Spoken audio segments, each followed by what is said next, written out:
আসসালামু আলাইকুম। রাত ১০টায় শীর্ষ সংবাদে স্বাগত জানাচ্ছি আমি বিথি। ২৫ ফেব্রুয়ারি জাতীয় শহীদ সেনা দিবস পালনের ঘোষণা।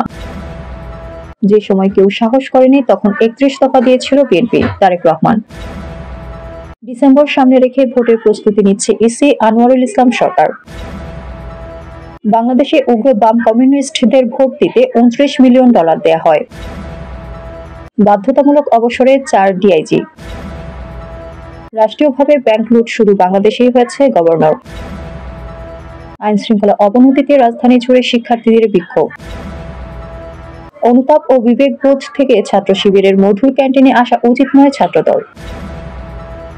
সাবেক প্রতিমন্ত্রী রাসেল ও সাবেক এমপি শাহী আলমের নামে ২ মামলা।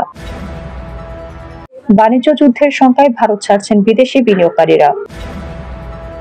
হত্যার দায়ে ৩০ বছর সাজা ভোগের পর ডিএনএ টেস্টে নিরপরাধ প্রমাণ। শুনছিলেন শিরোনাম, এবার বিস্তারিত। ২০০৯ সালের ২৫ ফেব্রুয়ারি রাজধানীর পিলখানা হত্যাকাণ্ডে ৫৭ সেনা কর্মকর্তা সহ ৭৪ জন নিহত হন। দিনটি রাষ্ট্রীয়ভাবে পালনের জন্য জাতীয় শহীদ সেনা দিবস ঘোষণা দিয়ে পরিপত্র জারি করেছে সরকার। রোববার মন্ত্রিপরিষদ বিভাগের সাধারণ অধিশাখার উপসচিব তানিয়া আফরোজের সই করা এ সংক্রান্ত একটি পরিপত্র জারি করা হয়।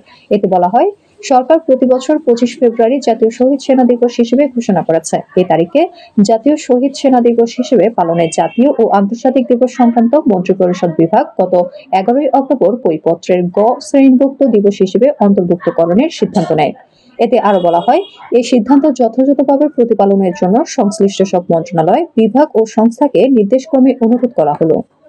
জিয়াউর রহমানের ১৯ দফা নিয়ে প্রথমে ২৭ দফা প্রস্তুত করেছিল বিএনপি। এরপর অন্যান্য রাজনৈতিক দলগুলোর মতামত নিয়ে ৩১ দফা প্রণয়ন করা হয়েছে বলে জানিয়েছেন বিএনপির ভারপ্রাপ্ত চেয়ারম্যান তারেক রহমান। রোববার ঢাকা বার আইনজীবী ফোরাম আয়োজিত ৩১ দফা প্রশিক্ষণ কর্মশালায় ভার্চুয়ালি যোগ দিয়ে এমনটা জানান তিনি।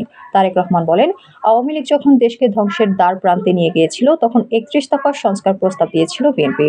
শহীদ প্রেসিডেন্ট জিয়াউর রহমানের ১৯ দফা নিয়ে প্রথমে ২৭ দফা প্রস্তুত করে বিএনপি। পরবর্তীতে অন্যান্য রাজনৈতিক দলগুলোর মতামত নিয়ে ৩১ দফা প্রণয়ন করা হয়েছে।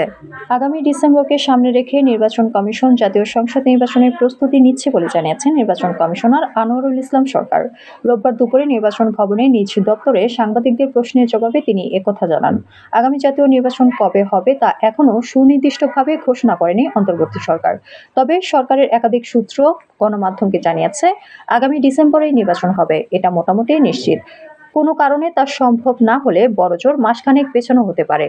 রাজনৈতিক পরিমণ্ডল শক্তিশালীকরণে বাংলাদেশের অজ্ঞাত একটি ফার্মকে যুক্তরাষ্ট্রের আন্তর্জাতিক সহায়তা সংস্থা USAID-এর $2,90,00,000 দেয়া নিয়ে ফের বিস্ফোরক মন্তব্য করেছেন দেশটির প্রেসিডেন্ট ডোনাল্ড ট্রাম্প। স্থানীয় সময় শনিবার ওয়াশিংটনে কনজারভেটিভ পলিটিক্যাল অ্যাকশন কনফারেন্সের শেষ দিনে ওই মন্তব্য করেছেন তিনি। CPAC-তে দেয়া ভাষণে ডোনাল্ড ট্রাম্প বলেন, বাংলাদেশের রাজনৈতিক পরিমণ্ডল শক্তিশালীকরণের বিষয়টি ব্যবহার করা হয়েছে উগ্র বামপন্থী কমিউনিস্টদের ক্ষমতায় আনতে। বাংলাদেশে $29 মিলিয়ন গেছে রাজনৈতিক পরিমণ্ডলকে শক্তিশালীকরণ ও তাদের সহায়তা করতে, যাতে তারা উগ্র বাম কমিউনিস্টদের ভোট দিতে পারেন। পুলিশের ৪ উপমহাপরিদর্শককে বাধ্যতামূলক অবসরে পাঠানো হয়েছে। রোববার ষষ্ঠ সচিব নাসিমুল গনি স্বাক্ষরিত পৃথক ৪ আদেশে এই সিদ্ধান্তের কথা জানানো হয়। অবসরে পাঠানো ৪ ডিআইজি হলেন নিসারুল আরিফ, আমেনা বেগম, আব্দুল কুদ্দুস আমিন ও আজাদ মিয়া। এদের মধ্যে নিসারুল আরিফ রাজশাহীর ডিআইজি ও সিলেট মহানগর পুলিশ কমিশনারের দায়িত্ব পালন করেছেন। আমেনা বেগম ২০১৮ সালে নির্বাচনের সময় নরসিংদীর এসপি ছিলেন। ২০১৪ সালে নির্বাচনের সময় গোপালগঞ্জের এসপি ছিলেন আব্দুল কুদ্দুস আমিন, আর আজাদ মিয়া কক্সবাজারের। বাংলাদেশ ব্যাংকের governor doctor Ahsan H Mansur বলেছেন, পৃথিবীর কোনো দেশে রাষ্ট্রকে ব্যবহার করে আর্থিক খাতের সর্বনাশ কোথাও হয়নি। পৃথিবীর নানা দেশে আমি কাজ করেছি আইন ও ব্যবস্থাপনা নিয়ে। হ্যাঁ, দুর্বল ব্যাংক ব্যবস্থাপনা হয়, মূল্যস্ফীতি হয়, কিন্তু রাষ্ট্রীয়ভাবে ব্যাংক লুট করার ঘটনা একমাত্র বাংলাদেশে হয়েছে। শুধু একটি নয়, 7টি ব্যাংক। রাজনৈতিক প্রভাব খাটিয়ে ব্যাংকগুলোকে ব্যবহার করা হয়েছে, অর্থ পাচার করা হয়েছে। রবিবার বেলা 11টায় নীলফামারী সরকারি কলেজের হলরুমে আয়োজিত বাংলাদেশের অর্থনীতির বর্তমান অবস্থা ও ভবিষ্যৎ রূপরেখা শীর্ষক আলোচনা সভায় প্রধান অতিথির বক্তব্যে তিনি এসব কথা বলেন। সম্প্রতি দেশব্যাপী ধর্ষণ, ডাকাতি, ছিনতাই ও খুনের ঘটনায় আইন শৃঙ্খলা পরিস্থিতির অবনতির বিরুদ্ধে রাজধানী ঢাকায় মানববন্ধন, বিক্ষোভ, প্রতিবাদ সমাবেশ ও সড়ক অবরোধ করেছেন বিভিন্ন শিক্ষা প্রতিষ্ঠানের শিক্ষার্থীরা। ঢাকা বিশ্ববিদ্যালয়, ইডেন মহিলা কলেজ, সরকারি তিতুমির কলেজ, ব্র্যাক সহ বিভিন্ন প্রতিষ্ঠানের শিক্ষার্থীরা রোববার এই কর্মসূচি পালন করেছে। রাজধানীর আসাদ গেট ও জিগাতলা এলাকায় বিক্ষোভ করেছেন শিক্ষার্থীরা। রোববার সকাল 10টার পর আসাদ গেট এলাকায় সড়ক আটকে মিছিল করে আশেপাশের বিভিন্ন শিক্ষা প্রতিষ্ঠানের কিছু শিক্ষার্থী। এ সময় যানবাহন যানবাহন চলাচল বন্ধ হয়ে যায়। এতে সড়কে যানজট তৈরি হয়। ঢাকা বিশ্ববিদ্যালয়ের মধুর ক্যান্টিন ছাত্র শিবির আয়োজিত সংবাদ সম্মেলন মুক্তিযুদ্ধের শহীদ মধুসূদন দে এবং তার পরিবারের প্রতি অসম্মানজনক উল্লেখ করে তীব্র নিন্দা জানিয়েছে বাংলাদেশ জাতীয়তাবাদী ছাত্রদল। সংগঠনটি বলছে, অনুতাপ এবং বিবেকবোধ থেকে ছাত্র শিবিরের মধুর ক্যান্টিনে আসা উচিত নয়। রোববার ছাত্রদলের দপ্তর সম্পাদক জাহাঙ্গীর আলম স্বাক্ষরিত এক প্রেস বিজ্ঞপ্তিতে একথা জানানো হয়। জ্ঞাত আয় বহির্ভূত সম্পদ অর্জনের অভিযোগে সাবেক যুব ও ক্রীড়া প্রতিমন্ত্রী জাহিদ আহসান রাসেল এবং বরিশাল ২ আসনের সাবেক সংসদ সদস্য মোহাম্মদ শাহী আলম তালুকদারের নামে পৃথক দুটি মামলা করেছে দুর্নীতি দমন কমিশন। রোববার রাজধানীর সেগুনবাগিচায় দুদকের প্রধান কার্যালয়ের সামনে সংস্থাটির মহাপরিচালক মোহাম্মদ আক্তার হোসেন বিষয়টি নিশ্চিত করেছেন।